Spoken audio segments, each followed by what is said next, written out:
CO को भेजा जाता है अतिक्रमण हटाने के लिए, 4 पुलिस भेजी जाती है और फिर वो सीओ जो है वो खुद मार खा के भागता हुआ नजर आता है। तो ये सबसे बड़ी विडंबना है। एक जेवीसी मशीन लीजिए, उससे जाके खाली करवा दीजिए और ये भूल जाते हैं कि पब्लिक क्राउड क्या होती है, पब्लिक की ताकत क्या होती है।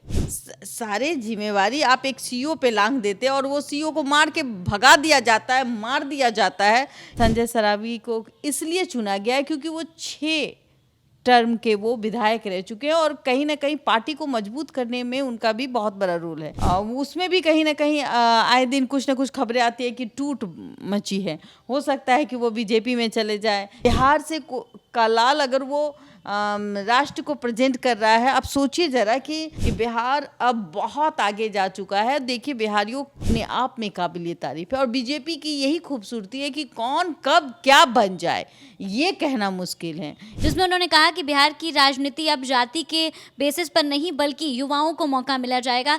अगर वो 45 साल के शख्स को राष्ट्र के कार्यकारिणी अध्यक्ष मतलब बना दिए। बिहार के विधानसभा चुनाव के बाद भाजपा अपना भरोसा अपने तमाम विधायकों पर दिखा रही है।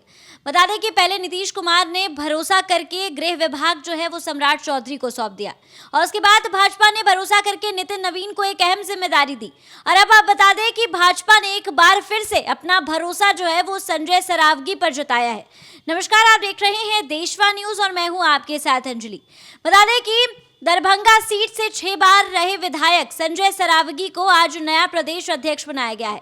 इस मौके पर बता दें कि रोड शो चल रहा है पटना में। बता दें कि उनको देखने के लिए उनसे मिलने के लिए लोगों का तांता लगा हुआ है। फिलहाल बता दें कि इस मुद्दे पर बातचीत करने के लिए हमारे साथ हमारी सीनियर जर्नलिस्ट बबीता मिश्रा जी मौजूद है।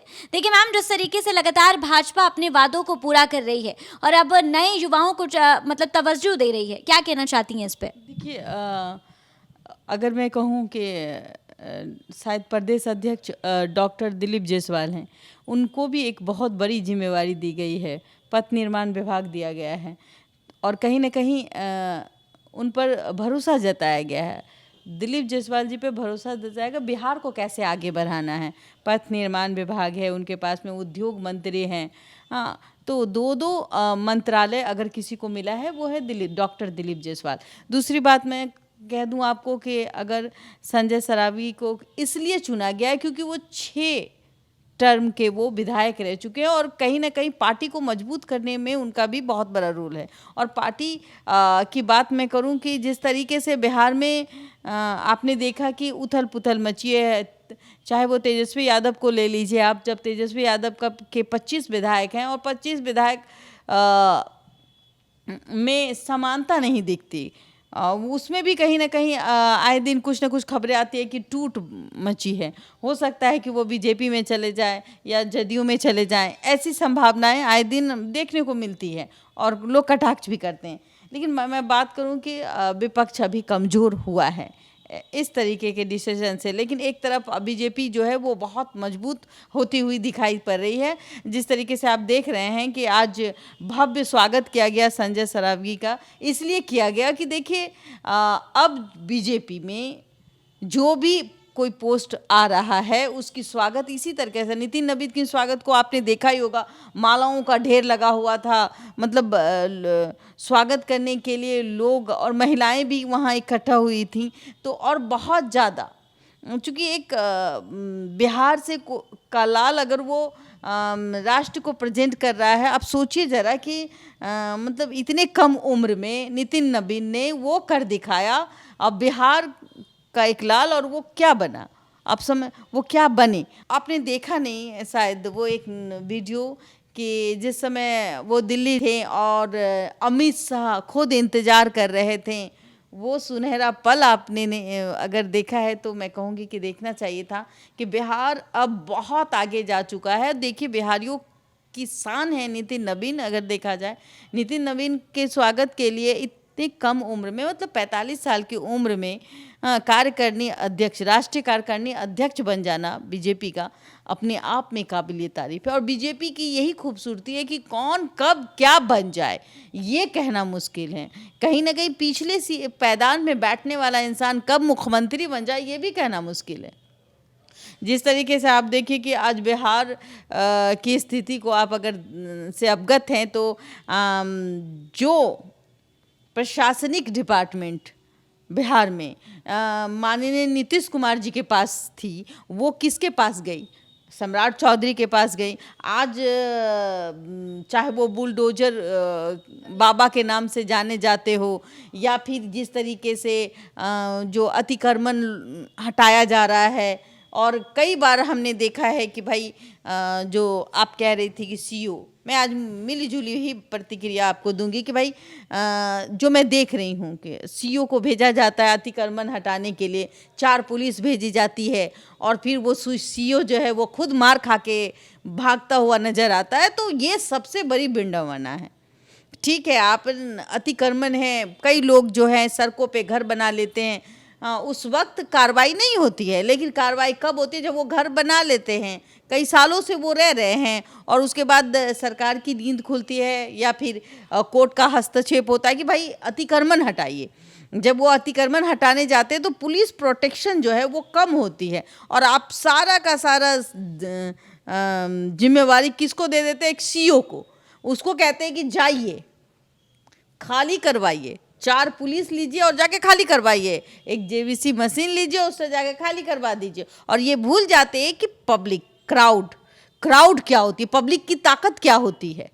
और ये ताकत आपको दिख रहा होगा कि ठिठुरती ठंड में महिलाएं जो है वो किस तरीके से अपने बच्चों को लेकर ठिठुरती हुई, रोती हुई नजर आती है। कहीं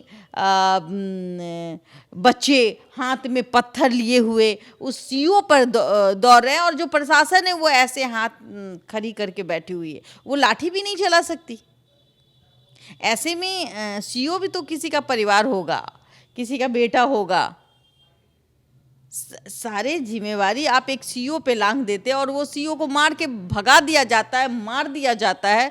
ये चीज़ें जो है ना वो ओवरऑल वो आंखों में खटकती है। और जो मैं कहती हूँ वही, आप किसी को अगर जिम्मेवारी दे रहे हैं तो उसकी भी जान की रक्षा होनी चाहिए, अगर सुरक्षा प्रदान होना चाहिए। अगर सीओ वहाँ जा रहा है तो 4 पुलिसकर्मी क्या करेंगे? सीओ को महिलाएं और बच्चे ईंटें मार मार के खदेड़ रही हैं, उनकी गाड़ियों को तोड़ रही हैं। अगर वो ईंटा उसके सर पे लग जाता तो वहाँ उसकी मौत हो सकती थी। जान बचाने के लिए भागा, लेकिन पुलिस तो अपना जान बचाने पे तुला हुआ है, वो क्यों सीओ का जान बचाएगा?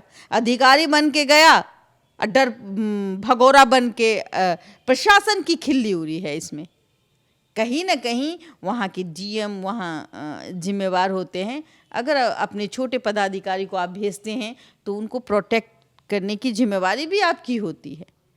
तो ओवरऑल अगर मैं कहूँ कि भाई अतिक्रमण तो आप देख ही रही हैं किस तरीके से कि गरीबों का घर हो, चाहे वो इनलीगल तरीके से सड़कों पे रह रहे हैं, उनको हटाए। लेकिन हटाने से पहले उनको जगह देनी चाहिए, नोटिस देना चाहिए। नोटिस नहीं, अगर कच्चे मकान में नोटिस नहीं जाती है, उनको 2 दिन पहले इत्तला दी जाती है। जैसे कि हमने एक ग्राउंड रिपोर्टिंग में की थी, तो उन इत्तला दी जाती, कहा जाता है भोपू के द्वारा कि भाई आप लोग खाली कर दीजिए। जब वो खाली नहीं करते तो कच्चा मकान है वो तोड़ दिया जाता है। लेकिन पक्के मकान जो जहाँ पे इनलीगल तरीके से बने हुए, वो मकान जो है उसको खाली कराने में नोटिस जाती है, और जब वो अवहेलना करते हैं तब वो मकान टूटती है। लेकिन कई लोगों को की मनसा होती है कि नहीं भाई, हम ये भी मेरा ज़मीन है, वो सरकारी है तो मेरे बाप का ज़मीन है। और जिससे कि बहुत सारे लोगों को आने जाने में, जो सड़क चौड़ी होनी चाहिए वो सड़क सख्त हो जाती है, गाड़ी जाने में दिक्कत होती है, आने में दिक्कत होती है, घंटों की जाम होती है। और उसको खाली करवाने के लिए जब सरकार पहुंचती है तो सरकार या तो गरीब अगर पहुंचती है तो या तो पूरा का पूरा प्रोटेक्शन देना चाहिए जिसके सहारे आप खाली करवाने जा रहे हैं, और अगर नहीं तो ऐसे में तो आप प्रशासन की ही खिल्ली, ऐसे में सम्राट चौधरी की ही खिल्ली बनेगी। क्योंकि देखिए भाई, सम्राट चौधरी को के पुलिस को खदेड़ा गया, मारा गया, सीईओ को मार के भगाया गया, इन सब चीज़ों के लिए सरकार कहीं ना कहीं घेरे में आ जाती है। देखिए मैम, आप भी जानती हैं कि बिहार में जो राजनीति होती है वो जाति के बेसिस पे की जाती है, लेकिन एक स्टेटमेंट बीजेपी के द्वारा पास किया गया जिसमें उन्होंने कहा कि बिहार की राजनीति अब जाति के बेसिस पर नहीं बल्कि युवाओं को मौका मिला जाएगा, युवाओं को तवज्जो दिया जाएगा। उसका बेस्ट एग्जाम्पल जो है वो नितिन नवीन है। आपको क्या लगता है कि भाजपा जो कह रही है क्या वो उस चीज़ पर अब खड़ी होगी, बिहार के विकास के बारे में सोच रही है? हाँ बिल्कुल, अगर ऐसा ऐसा देखने को मिले तो बहुत अच्छा होगा, लेकिन जहाँ तक अगर बीजेपी की अपनी सोच है, उस सोच को वो आगे लेके जा रहे हैं, इसमें बुराई क्या है? अगर वो 45 साल के शख्स को राष्ट्र के कार्यकारिणी अध्यक्ष मतलब बना दिए तो क्या समझते हैं? बिहार का नाम तो रोशन हुआ। 45 साल का एक व्यक्ति, ठीक है वो उनके पिता भी एक सशक्त और कद्दावर नेता थे, उनका करियर पॉलिटिकल से रहा है नितिन नवीन का, तो उनकी फैमिली में उनके फादर भी रहे हैं, लेकिन इतनी कम उम्र में विश्वास जताना ये भी बड़ी बात है। तो ये चीज़ें बीजेपी में हैं, लेकिन आप बोल रही हैं कि जात पात, तो जात पात कभी खत्म नहीं होगा।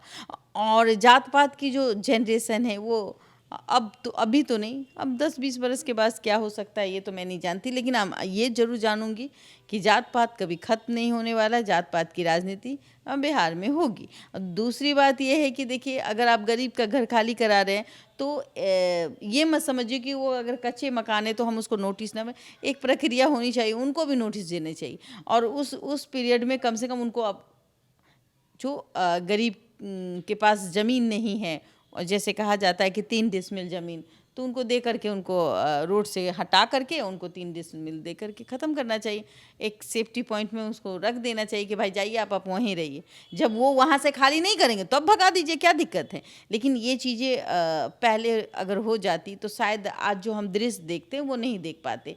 ओवरऑल बात करूँ कि मैं बीजेपी की, तो आज जो आप देख रहे हैं कि संजय सरावगी किस तरीके से बिहार के बीजेपी प्रदेश अध्यक्ष बने हुए हैं।